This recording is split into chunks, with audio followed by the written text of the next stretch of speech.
Join किया था, ये 2022 चल रहा है।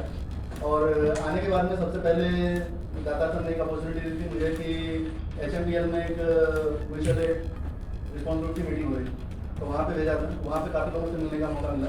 उसके बाद में अब राकेश चतुर्वेदी सर ने एक नया प्लेटफॉर्म यहाँ पे डेवलप किया, ताकि सारे जितने भी आसपास की इंडस्ट्रीज के लोग हैं एक दूसरे से मिलें, एक दूसरे को पहचानें एंड अपने थॉट वगैरह शेयर करें। तो मैं धन्यवाद देना चाहूँगा राकेश चतुर्वेदी सर को एंड देन अनिल दादा सर को कि उन्होंने मुझे ये मौका दिया कि मैं जाके अपने पावर प्लांट के बारे में आप लोगों के सामने कुछ प्रेजेंट कर पाऊँ कि हमारे यहाँ पे थर्मल पावर प्लांट जो है उससे रिलेटेड फायर प्रोटेक्शन सिस्टम क्या है, क्या क्या हमने अडोप्ट किए हैं और क्यों अडोप्ट किए हैं, क्या किस बेसिस पे करते हैं। एक चीज़ बहुत क्लियर है कि सेफ्टी की अगर बात की जाए तो दुनिया भर के रूल्स हैं, रेगुलेशंस हैं, एक्ट हैं, बट स्पेसिफिकली अगर फायर की बात की जाए तो we are only having some guideline, वो चाहे जिस फॉर्मेट में हो, EIS हो या CEA है, then we are having OISD guidelines. तो जिसको एक्ट बोला जाता है कि नहीं आपको ये करना ही है। जैसे हमको बोल दिया गया कि आप 60,000 लीटर फोम रखा जाना चाहिए, बट रखने के बाद में उसका कंजप्शन कैसे करना, क्योंकि सेल्फ लाइफ भी मैटर करती है, 10 साल की है, और 10 साल में हम कितना फोम कंज्यूम करेंगे, देन उसको रिप्लेस करते जाएंगे और आगे बढ़ेंगे। तो वो चीज़ एक मैटर करती है। बट इंडिविजुअल जो फायर सेफ्टी प्रोफेशनल्स हैं या जो हमारे सीनियर्स हैं, हमारी जो मैनेजमेंट है, वो आपको कितना सपोर्ट करती है ताकि आप अपने प्लांट में, अपने प्रीमाइसेस में फायर फाइटिंग सिस्टम को थोड़ा सा डेवलप कर पाएँ, अपने लोगों को डेवलप कर पाएँ। Then fire prevention point of view क्या क्या आपकी तैयारियाँ होनी चाहिए, क्योंकि हमेशा लड़ते रहना, झगड़ते रहना वो अलग बात होगी कि हम फायर बुझा रहे हैं एंड देन कभी फायर फाइटर ही हमारे उसमें इन्वॉल्व होते हैं, उनकी भी जान माल की जो नुकसान है या उनके जो क्षति होती है वो अलग एक मैटर आता है। तो fire prevention point of view से ज़्यादा स्ट्रॉन्ग करना है एंड एवरीथिंग। बट आज इस मंच के माध्यम से मैं हमारे जो सुपर क्रिटिकल यूनिट्स हैं थर्मल पावर प्लांट 4620 मेगावाट का यूनिट है, देन उसमें क्या क्या सिस्टम्स हैं हम आगे देखेंगे। ये कुछ major facilities, coal handling plant, Adani power Mundra जो है इम्पोर्टेड कोल यूज करता है जिसका VM काफ़ी हाई है एंड अगर उसमें आग लगती है तो वो एज ए पेट्रोल जैसे हमारा जैसे है वैसे ही एक्ट करता है। और गलती से हमने अगर उसमें जेट का यूज़ किया तो वो आप बुझाने की कोशिश करें बट बुझा नहीं पाओगे, आप जला दोगे पूरा प्लांट। ऐसा हमने होते हुए भी देखा है, हम एक सिनेरियो फेस कर चुके हैं और उसके बाद में काफ़ी सिस्टम वगैरह डेवलप करके नई SOPs बनाना कि भाई अगर ऐसी कोई फायर होती तो कैसे उसको हैंडल करना, not only plant people but हमारे जो खुद के फायर फाइटर्स हैं उनको ट्रेनिंग देना। Then bunker, mill, boiler, turbo generator, process control room, transformer yard, switch yard, transmission line and tower, ये सर्टेन फैसिलिटीज़ हैं जो एक थर्मल पावर प्लांट में होती हैं। Process flow power plant, process flow almost सारे थर्मल प्लांट का almost same ही होता है। मीन्स कोल हमने लिया, कोल को हमने बंकर में ट्रांसफर किया, बंकर से हम मिल में फीडर में जा रहे हैं, मिल में जा रहे हैं, देन बॉयलर में ले रहे हैं, बॉयलर से हमने उसको स्टीम वगैरह जनरेट करके टर्बो जनरेटर से हमने जो टर्बाइन से उसको घुमाया, पानी का यूज हुआ एंड देन ट्रांसफॉर्मर के यूज से आगे हमने उसको ट्रांसफर किया। ये एक ओवरऑल जनरल प्रोसेस है हमारे पावर प्लांट में। Possible fire emergencies in plant, ये थर्मल पावर प्लांट के रेफरेंस में है। जो मेन मेड इमरजेंसीज बोली हैं प्लांट के अंदर इंडस्ट्री में जो भी हो रही है वो मैन मेड हो रही है, चाहे हमने प्रोसेस गलत किया हो या हमने कुछ गलती की हो, हमने ऑपरेशन गलत किया हो, सारी सब चीज़ें। नेट स्पेसिफिक इमरजेंसी, उसमें नेचुरल डिजास्टर्स को लिया जा रहा है and again terrorist bomb threat, ये इसका आप लोगों को भी याद हो तो हमने एक NLG के साथ मिलकर मॉडल की थी, सबसे पहले कोर्ट में हुआ था, देन पावर में एक मॉडल हुई थी। फायर प्रोटेक्शन फैसिलिटीज क्या क्या हैं, fire extinguisher, fire pump system, hydrant monitor, spray protection system, high velocity, medium velocity water spray system, compressor system, high velocity and medium velocity water spray system पहले भी presentation में cover हो चुके हैं जो गौरव जी ने लिए थे।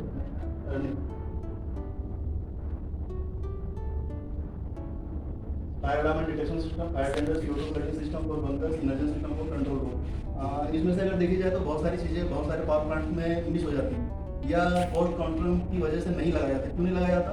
क्योंकि वो जस्ट एक गाइडलाइन है कि आपको लगाना है लगाओ, नहीं लगाना नहीं लगाओ, वो आपके ऊपर में है।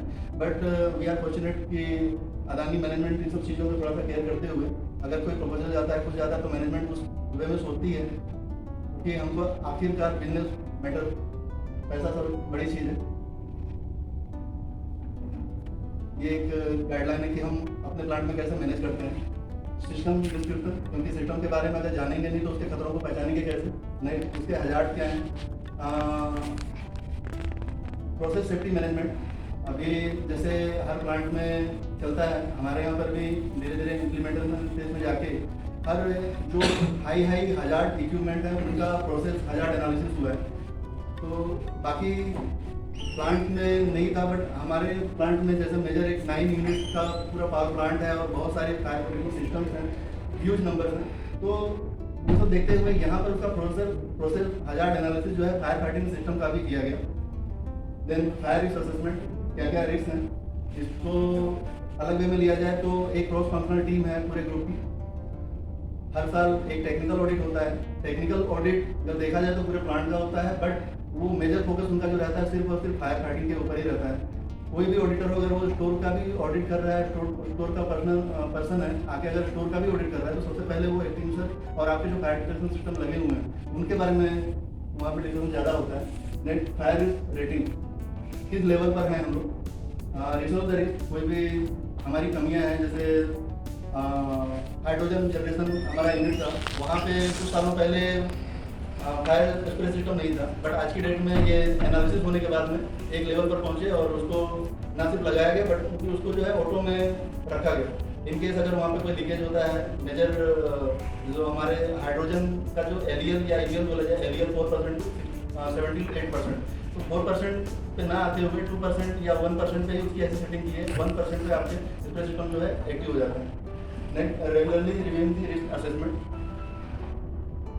एग्जीक्यूटिव काउंसिल है फायर प्रिवेंशन मैनेजमेंट, जो कि अदानी मैनेजमेंट के द्वारा बनाई गई, जिसके लीडर हमारे दाता सर ही हैं। एंड वी आर फॉर्चुनेट कि we are members of all that team.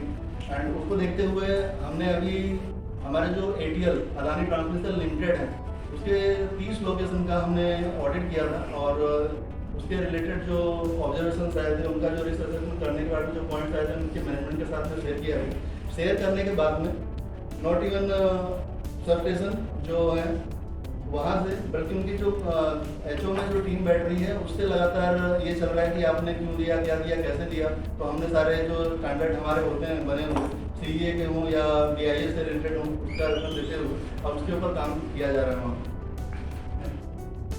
Coal conveyor belt, ये कोल ट्रांसफर फैसिलिटी यही है। वेस्ट पोर्ट से हम ट्रांसफ़र मीन्स हमारे कोल हैंडलिंग प्लांट में आता है, तो जो कोल कन्वेयर जितने भी हैं उसमें linear heat sensing and IRD, then medium velocity water spray system दिए गए हैं as a fire protection system. CHP team, ये एक थर्मल विजन कैमराज हैं जिसकी वजह से उनको ये पता चलता है कि हमारा जो कोल हीप है उसके अंदर में कहीं हीट तो जनरेट नहीं हो रही है या जो भी है। अगर ऐसा कुछ पाया जाता है तो इमीडिएटली वो डोजर वगैरह का यूज़ करके उसको सेग्रीगेट करके हीट को अलग करके देन जो ऐसा कुछ कोयला होता है उसको सबसे पहले पानी मार के वो प्रोसेस में लेते हैं। This way means fire prevention का एक मीन्स फायर प्रिवेंट करने का एक तरीका है, ताकि ऐसा ना हो कि हमारे कन्वेयर के थ्रू जो है हम पूरी आग लगा रहे हैं।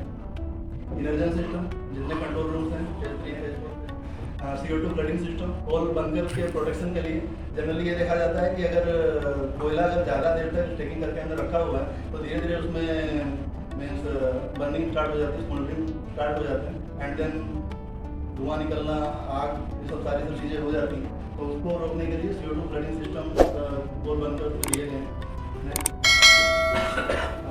इसके बारे में पता चलो high and medium velocity water spray system, जितने भी high velocity water spray system हैं, reactors and transformer and COT MOT tank वगैरह के लिए एंड अदर टैंक जो हैं उनके लिए water spray medium velocity water spray system including cable gallery and conveyor. Adani power Mundra में टोटल 337 डिलीवरी वाल्व हैं एंड उसमें से 323 डिलीवरी वाल्व जो हैं ऑटो मोड में रखे गए हैं। 14 वो मैनेजमेंट कॉल है, outlet in open condition. Pressure monitoring system, अब ये कड़ी से कड़ी जोड़ते हैं थोड़ा सा। जैसे पहले प्रवीण सर ने सिस्टम के बारे में बताया था, फिर अगेन गौरव ने बताया कि हमारे कम से कम जो है 7 kg का प्रेशर वहाँ पे होना चाहिए। तो उसको हम वैलिडेट कैसे करेंगे कि हमारे सिस्टम में 7 kg का प्रेशर है। तो ऐसे प्रेशर स्विचेस जो है डिफरेंट पॉइंट पे लगाए गए हैं, बंकर, देन जो रिमोटेड जितने एरियाज हैं, एंड अप्रोक्सीमेटली 12, और उनका इंडिकेशन जो है हमारे फायर सिस्टम में आता है। अगर 8 kg से नीचे कहीं पर प्रेशर जाता है तो हमारे यहाँ पे इंडिकेशन आता है, वहाँ जाके हम उसको चेक करते हैं। अगर किसी ने खोला है या कुछ और रीजन में भी लीकेज हो सकता है तो इमीडिएटली हम इन्फॉर्म करते हैं कंट्रोल रूम वगैरह और एक्शन ली जाती है। Fire pump out, fire fighting system में फायर टेंडर, 2 फायर टेंडर हैं multipurpose with foam, water and DCP and CO2। Water bowser 2 हैं 14 PL की। ये नंबर्स ऑफ इंस्टॉलेशन है जिसके बारे में हम डिस्कस कर चुके हैं। फायर फाइटिंग सिस्टम, ये portable and other system. Fire detection system, आज की डेट में अदानी पावर मुंद्रा का कोई भी एरिया ऐसा नहीं है जिसमें डिटेक्शन सिस्टम नहीं लगा हुआ। इवन एवरी बिल्डिंग, सारी सब चीज़ें, ये 2022 फरवरी का डिक्लेरेशन है। एंड उनका जितना भी अलार्म अगर कुछ जनरेट होता है तो फायर स्टेशन में जरूर आएगा, इंक्लूडिंग जो हाइड्रोजन डिटेक्टर रिसेंटली इंस्टॉल किए गए हैं। इसमें एक बीम डिटेक्टर में फॉल्स अलार्म कितने आते हैं साल में? काफी या एक्यूरेटली काम कर रहे हैं बीम डिटेक्टर जनरली? मैंने एक बार आया, बहुत ज़्यादा है, एक बार आया। क्या किस एरिया में लगाए आपने? ये सर स्टोर लगाए। स्टोर कैसा है, क्या स्टोर करता है? स्टोर तो जनरल अपना सॉलिड आइटम है या वो डस्ट या इस तरह का रहता है, क्या रहता है स्टोर में? नहीं, डस्ट नहीं sir, mechanical items and everything. हाँ, इसलिए नहीं आते जनरली जहाँ डस्ट वाला रहता है ना। मैंने ये कुछ निकाले थे कि जो मोस्ट अप्लीकेबल BIS स्टैंडर्ड है जिनको हम फॉलो करते हैं आज की डेट में, जिनका रेफरेंस लेते हैं। तो CEA है, सेंट्रल इलेक्ट्रिसिटी अथॉरिटी, ये जो सेफ्टी गाइडलाइंस इन्होंने कुछ बनाया है उसका पालन करते हैं। उसमें से जो है ट्रेनिंग पे देता है कि ईच एंड एवरी जो एम्प्लॉई है या वर्कर्स है उसकी आपकी कम से कम पूरे साल में 10 घंटे की ट्रेनिंग आपको करनी है with different subjects of safety. और उसके लिए हमने अलग से सेफ्टी टॉपिक TNI वगैरह आइडेंटिफाई करके ऐसे 43 सब्जेक्ट्स हैं जिनके बारे में लोगों को ट्रेन किया जाता है। देन BIS 3034 स्पेसिफिक सिर्फ और सिर्फ थर्मल पावर प्लांट में क्या सिस्टम होने चाहिए उसके बारे में बात करता है। BIS 2190 वी ऑल नो, ये फायर। BIS 15683 ये सिर्फ फायर एक्सटिंग्विशर के लिए। And factory rule and gas cylinder rule. 3034 में अगर आपका थर्मल पावर प्लांट 1000 मेगावाट के ऊपर का है तो उसमें क्या सिस्टम होनी चाहिए उसकी जानकारी देता है। 3034 के बारे में बाकी लोगों को बता दें, उनको पता नहीं होगा। BIS 3034 उसकी कॉपी अगर आपको चाहिए होगा मैं ग्रुप में शेयर कर दूंगा।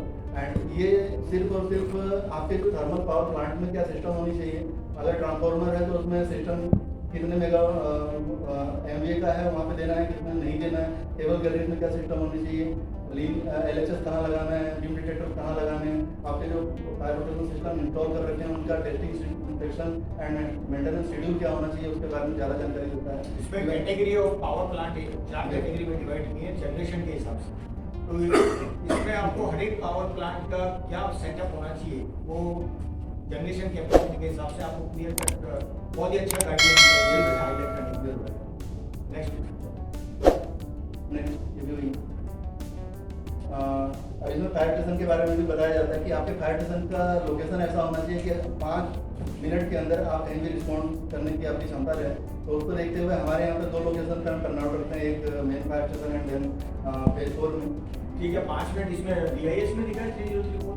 हाँ सर, 5 मिनट कहाँ से ड्रॉ यहाँ से है? हाँ 3034। देन अपना स्टैंडिंग फायर एडवाइजरी कमेटी में भी लिखा हुआ है, बट उसमें एक चीज़ और वो जोड़ता है, वो काफ़ी अच्छी चीज़ है कि आपका अगर कोई प्रोसेस एरिया जो मेजर हजार्ड जहाँ पे है वहाँ पे आपको 3 मिनट के अंदर रिस्पॉन्ड करना है। ये OISD का जो है ना 3 मिनट है, 3 मिनट, इसमें 5 मिनट नहीं पाएगा। फायर इमरजेंसी ऑर्डर, उसमें आपका फायर इमरजेंसी प्लान, देन आपका म्यूचुअल एड स्कीम होना चाहिए, आपकी फायर ड्रिल होनी चाहिए, रिक्वायरमेंट ऑफ मैन पावर, इसमें थोड़ा सा गड़बड़ रहता है। नहीं, मैन पावर का तो BIS कुछ बोलता नहीं 3034 6070 बोलते हैं। और तो स्टैंडिंग फायर एडवाइजरी कमेटी का है ना, हाँ, ये 3034 में कैसे लिखा है इसने? और ये सर IS 6070 में भी नहीं 3034 में लिखा है कि क्लॉज की 6070 हाँ, पर रेफर करो। yes, sir। तो ये तो उस हिसाब से तो मैनेज तो कर नहीं पाते हैं। हाँ, नहीं तो हो नहीं पाता है ना। ये हाँ वही तो कह रहा हूँ। ट्रांसफॉर्मर के लिए ऑलरेडी जो सिस्टम होने चाहिए, जैसे 10 MVA से नीचे हैं उनके लिए फायर एक्सटिंग्विशर वगैरह, उसके ऊपर जितने भी हैं, अगर उसकी वर्क कैपेसिटी 2000 लीटर से ज़्यादा है तो वहाँ पे आपको high velocity water spray system देना है। 2 ट्रांसफॉर्मर, अगर उनके बीच का डिस्टेंस 15 मीटर से कम है then there should be a fire barrier wall. Boiler के लिए आपके राइजर्स लैंडिंग वॉल वगैरह होने चाहिए। वाटर सप्लाई कम से कम 3 से 4 घंटे का हम मैनेज करते हैं, 4 घंटे की टेस्टिंग के हिसाब से चलते हैं। कंट्रोल रूम डिटेक्टर वगैरह लगे होने चाहिए एंड देन कंट्रोल रूम आपका प्रोटेक्टेड भी होना चाहिए, तो वहाँ पे इनर्जन सिस्टम का रिक्वायरमेंट है। केबल गैलरीज ये प्रोटेक्टेड होनी चाहिए, वाटर प्रेस सिस्टम होना चाहिए, प्लस जितनी भी केबल ट्रेस हैं ये ऐसा बोलता है ledger drive covering all the cable right trenches shall be installed. मतलब ऐसा नहीं कि मेरा एक पूरा केबल रहेगा, मैंने एक लगा दिया एंड नीचे चलना चालू हुआ, जब ऊपर आएगा तो देखा जाएगा। आपको हर ट्रैक के लिए देना है। तो हर एक लेयर में थोड़ी देते हैं LHS केबल, तो सर्टेन 7 लेयर है तो 7 लेयर में तो कहीं नहीं देगा वो। या तो मिड में देगा, टॉप पे देगा, बॉटम में 7, तो 7 में जिग जैग नहीं देगा ना LHS। सर हमारे प्लांट में दिया होगा सब 100% ट्रे में जिग जैग LHS है। फेज 3 और फेज 4 का जो इंस्टॉलेशन है, फेज 1 2 में ऐसा नहीं है, फेज 3 एंड 4 में सारे इसमें दिए हुए पहले नहीं था, इसलिए मैंने आपको 7 लेयर में से 2 में ही देना है, एक टॉप में एक मिड में। हैं और ज़्यादा से ज़्यादा साइड में निकाल देते हैं। भोपाल में भी सर जो साइंस स्टेशन था उसमें भी सारे केबल ट्रे में दिया हुआ है। कहाँ पे? भोपाल में इससे कुछ CA रूल्स में आते हैं। CA रूल्स बेसिकली इसमें ये बताना था, जो ना ट्रांसफार्मर के लिए लोग बोलते हैं, हम एज अगर BIS लास्ट 2 मिनट दिनेश। हाँ सर ये तो समझ रहे हैं। BIS 3034 ये बोलता है कि आपको high velocity water spray system देना है, बट ये बोलता है कि आपको high velocity water spray system और NIFTS मतलब नाइट्रोजन सिस्टम देना है। और नाइट्रोजन सिस्टम कितना कारगर है आग लगने के बाद वो बात की बात है। अल्टीमेटली कोई भी फायर वाला हो अपनी औकात पे आ ही जाता है, वो पानी ही मारता है। सर वो शायद मैंने एक कॉन्फ्रेंस अटेंड किया था, DK शमी साहब गया है फायर एडवाइजर का, तो उन्होंने बोला था कि जब हमारा फायर हुआ था तो उसमें जो 84 में जो फायर हुआ था ना सर, बाहर सिनेमा का ट्रांसफार्मर में फायर हुआ था। आप बाहर की आग तो बुझा सकते हैं पानी डाल के, मगर ट्रांसफार्मर के अंदर ऑयल है, उसको कैसे कूल आउट करेंगे ताकि उससे वेपर जनरेट ना हो, उसके लिए नाइट्रोजन इंजेक्शन सिस्टम लगाया जाता है। एक्चुअल में वो क्या है, कॉन्सेप्ट दो अलग है। वो सामने साहब ने जो बताया, क्या समझाना चाहते तो मैं बोल नहीं सकता। इसमें 2 कॉन्सेप्ट है। जब nitrogen injection system specified transformer में ही लगाया जा सकता है, जो कि ड्राई टाइप होती है। ड्राई टाइप में आपका ऑयल कंटेंट्स कम रहेंगे। अगर आपका जैसे अभी दिनेश ने बताया 2000 कैपेसिटी और मोर है, उसमें भी आप लगा सकते हैं, लेकिन ट्रांसफार्मर का इटसेल्फ डिजाइन आपको ड्राई टाइप सेलेक्ट करना पड़ेगा। तो उसका मैकेनिज्म कैसे रहता है कि वो जैसे ही temperature internal out of 5 3 logic या 2 लॉजिक ऑपरेट होते हैं, या तो उसका डाइलेक्ट्रिक करंट का जो डाइलेक्ट्रिक जो स्ट्रेंथ होता है ऑयल का उसमें चेंज होता है, हीटिंग चेंज होता है, या इंटरनल उसमें स्पार्किंग आर्किंग होता है, तो वो क्या करेगा, आपका ट्रिगर करेगा उसको अलार्म सिस्टम को। तो अलार्म सिस्टम में ट्रिगर करने से क्या होगा, उसमें सोलोनाइड वाल्व है, वो आपका ड्रेन होकर पिट में चला जाएगा। तो 10% जो स्पेस मिला उसमें नाइट्रोजन इंजेक्ट होगी, तो इंटरनल कूलिंग आपका नाइट्रोजन तब करेगी। लेकिन जो 1984 की जो कहानी समझा रहे थे वो, उस समय तो ये नाइट्रोजन इंजेक्शन CTR था ही नहीं, पिक्चर में नहीं था। मतलब उनका कहना था कि अभी भी बहुत सारे ट्रांसफार्मर हाँ मैं ये कह रहा हूँ, ड्राई होने चाहिए। ड्राई होने वेट, अगर ट्रांसफार्मर आपने वेट लिया है तो नाइट्रोजन इंजेक्शन सिस्टम इतना अच्छा काम नहीं करेगा। नहीं करेगा। From the planning, procurement, you need to explore. I am going for CTR. जैसे मैं था पिछली कंपनी में, तो वो 30 मीटर पे ट्रांसफार्मर रूम में लगा हुआ है। अगर वो स्पिल होगा तो क्या पूरा एंटायर कॉलम ही होगा, वो भी एक फायर ड्यूटी से। तो उसमें भी CTR सिस्टम है। नाइट्रोजन सिस्टम आप ऐसा नहीं है कि आज मैंने ट्रांसफार्मर खरीदा कल मैं नाइट्रोजन लगा लेता हूँ, उसके लिए अलग से आपको प्लानिंग करनी पड़ेगी, डिजाइन देखनी पड़ेगी। तो बाहर सिनेमा का केस डिफरेंट था। उसके बाद एक नया रेगुलेशन आया कि ऑयल फील्ड ट्रांसफार्मर बेसमेंट में नहीं होंगे। और जो आपका ज्यादातर लोग उसमें मरे थे वो स्मोक मैनेजमेंट सिस्टम नहीं था, स्टेयर केस में ही था उसका स्मोक मैनेजमेंट सिस्टम। तो जितना भी स्मोक जनरेट हुआ तो एस्केप रूट था तो वहीं एग्जॉस्ट लगे हुए हैं, सब वहीं उन्होंने सब किया। तो इसलिए ये भी बोला कि स्मोक मैनेजमेंट सिस्टम भी ऐसा नहीं होना चाहिए कि आपको वो मीन्स ऑफ इग्रेस में पैनिक क्रिएट करे या डिस्टर्ब। क्या है, कॉन्सेप्ट समझने का अलग होता है, बताने का कुछ और होता है, वरना कोई भी कैसे भी दे देता है, लेकिन टेक्निकली जब आप जाओगे तो समझ में आएगा। नेशनल फायर एडवाइजर अच्छी बात है, मैं नहीं बोल रहा, लेकिन किस कॉन्टेक्स्ट में कहा है वो आपको समझना है। वहाँ पे fire door 2 hour fire rating capacity का होना चाहिए। और इसमें भी एक आजकल क्या है, फायर डोर हर कोई बना रहा है, तो थोड़ा सा टेस्ट सर्टिफिकेट एंड एवरीथिंग अगर देख के लेते हैं ज़्यादा सर्टिफिकेट भी दे दिया तो कैसे पता चलेगा सही है? कहीं ना कहीं तो रिलाई करना पड़ेगा। नहीं रिलाई क्यों पड़ा? सर्टिफिकेट आप जाके उसकी यूएल जो उसकी यूआरएल है वहाँ पे आप उसका नंबर होता है डोर डालिए, वहाँ पे सर्टिफिकेट मिलेगा, तभी वो एक्चुअल सर्टिफिकेट। हाँ, उसकी वेबसाइट पे लिखा रहेगा हर एक डोर का सर्टिफिकेट अपलोड करना मैंडेटरी है। अगर वो असली में ही अगर अच्छा वेंडर है तो, और आपने सेलेक्ट किया है तो, जैसे अभी फायर रिटार्डेंट पेंट है 2 आवर की रेटिंग होनी चाहिए, यूएल सर्टिफिकेट दे देता है, लेकिन फायर स्टेशन में हमने टेस्टिंग सिमुलेटर बनाया था, उसको बोलते हैं सैंपल ला के लाओ यहाँ दिखाओ 2 घंटे में क्या होता है, सर्टिफिकेट भी सफिशिएंट नहीं। जो CSCFM कमेटी है उसने मिलके ये 4 स्टैंडर्ड जो है डेवलप किए हैं, जो कि APL, ATL, AEML and AEGL इसमें फॉलो हो रहे हैं। हाईलाइट क्या है स्टैंडर्ड्स की सर? इन स्टैंडर्ड में क्या है, क्या नया है? ये नया कुछ भी नहीं है सर। हमारे पास में जो भी हमने आज तक देखे, जैसे BIS हैं, CEA हैं, NFP हैं, और जो चीज़ें हिंदुस्तान में लागू हो सकती हैं, बेयर मिनिमम जो रिक्वायरमेंट है वो सारी चीज़ कवर की गई हैं, चाहे वो फायर एक्टिवेटर या fire and spray system and detection system वगैरह। नहीं, स्टैंडर्ड तो ऑन को BIS ऑलरेडी अवेलेबल है ही है, तो ये जो आपका जो ये सर- कॉर्पोरेट ने ये जो सारा चीजें किया है उसका आउटकम क्या है? इसका सर आउटकम क्या फायदा मिल रहा है आपको इस चीज से करने से? इसका फायदा ये मिल रहा है सर कि जो ये चारों बिजनेस हैं उसमें जो सिस्टम्स हैं वो यूनिफॉर्म मिलेंगे, एक ही तरह का एक ही लगाएगा। तरीके का रहेगा। कहीं कोई ये एम्बिग्यूटी नहीं है कि हाँ वहाँ ये कहाँ पे लिखा हुआ है। वही हमारे अप्रूव के हमारे जो प्राइवेट स्टैंडर्ड हैं उनमें ये चीज़ें लिखी हुई हैं कि हमको फॉलो करनी है। दूसरा ऑडिट के टाइम पे आपको काफ़ी हेल्प करता है। मिश्रा साहब आपका जिला वहाँ पे फायर करके आती है। अच्छा जैसे ETL अडानी ट्रांसमिशन है, अडानी क्लीन एनर्जी। टेक्निकल आदमी वहाँ नहीं है तो उसको पता नहीं क्या लगा। कोई आदमी नहीं है, तो ये जो टेक्निकल आदमी है उनको ये गाइडलाइंस है, और उनको इधर उधर भटकने की जरूरत नहीं, मतलब BIS देखो, ये देखो, वो देखो। एक आपने बैंक बना दिया, स्टैंडर्ड बना दिया कि यही फॉलो करने हैं आपको जितने भी थर्मल पावर प्लांट है। उतना ही फॉलो करते। Okay so thank you very much Dinesh ji. अभी Q&A है आपका 5 मिनट का। आपका ये जो इतने डिटेक्टर बताए उसका कितना रिलायबिलिटी है? 90%, मतलब फॉल्स अलार्म और ट्रबल हाँ, इतनी पैनल तो ज्यादा ही होगी, कुछ 20 के करीब तो होगी। 4 नहीं, वो तो नेटवर्क ये आपके वहाँ की होगी, लेकिन अलग अलग लोकेशन पे उसकी पैनल अलग होगी ना। नहीं, अभी क्या है जो इंडिविजुअल पैनल थे उसको ऑब्सोलेट करते जा रहे हैं। अच्छा। और सारे जितने भी डिवाइसेस हैं उनको एक साथ जोड़ना। फिर भी ट्रबल का कितना है? ट्रबल्स 2300 डिटेक्टर्स हैं अगर, तो उसके अगेंस्ट में करीब करीब 60 का ट्रबल 60 हाँ। मंथली या क्वारंटी क्वार्टरली? मतलब 2%, 3% ये मंथली आ रहे हैं या क्वार्टरली? ये सब क्वार्टरली का हाँ। और ये थर्ड पार्टी करता है इसका मेंटेनेंस या आपके इसका मेंटेनेंस जो है थर्ड पार्टी मींस C&I की टीम के अंडर में जो है थर्ड पार्टी है वो करती है।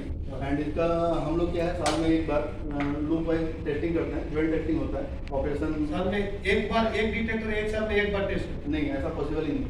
लूप वाइज लूप ही करते हैं हाँ।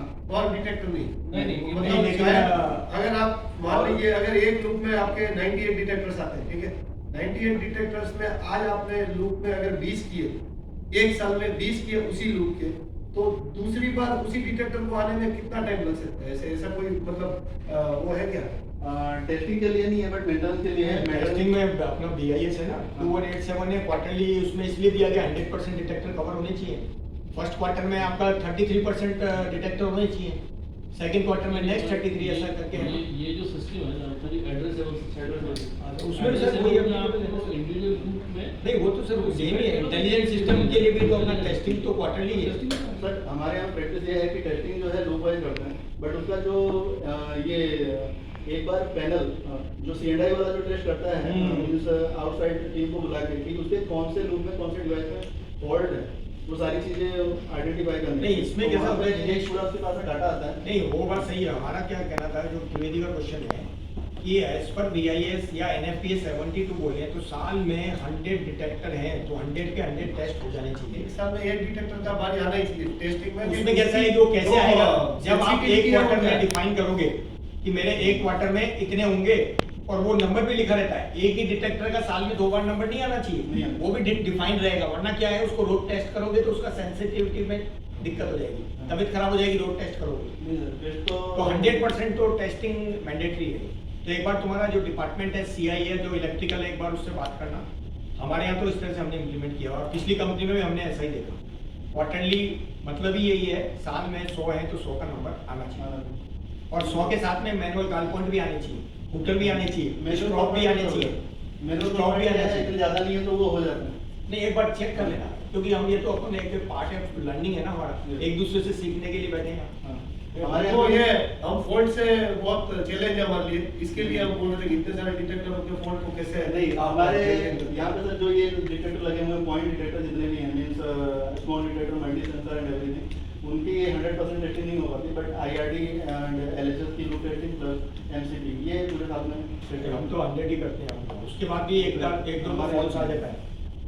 हमारे यहाँ तो ज़्यादातर फॉल्स का कम है, लेकिन क्या है, अभी बिल्डिंग में कोई काम करने लगा, हॉट वर्क करने लग गया या सफाई करने लग गया या झाड़ू लगाने लग गया या कोई मॉडिफिकेशन करने लग गया, मॉडिफिकेशन करता हूँ, सीमेंट उड़ता है ना, सीमेंट उड़ता है। उधर सीमेंट की थैली रखी थी एक दिन संडे, वो सीमेंट उड़ा, उसका डिटेक्टर एक्टिव तो हमने क्या है कि वर्क परमिट सिस्टम लागू कर रखा है यहाँ। ये सारे कोर्स हमारे यहाँ हो गया। नहीं, लेकिन हमने क्या है, उसको रिस्ट्रिक्ट करने के लिए वर्क परमिट NOC लेगा तभी काम करेगा, वरना अगर उसने कर लिया तो उसके लिए तकलीफ होगी।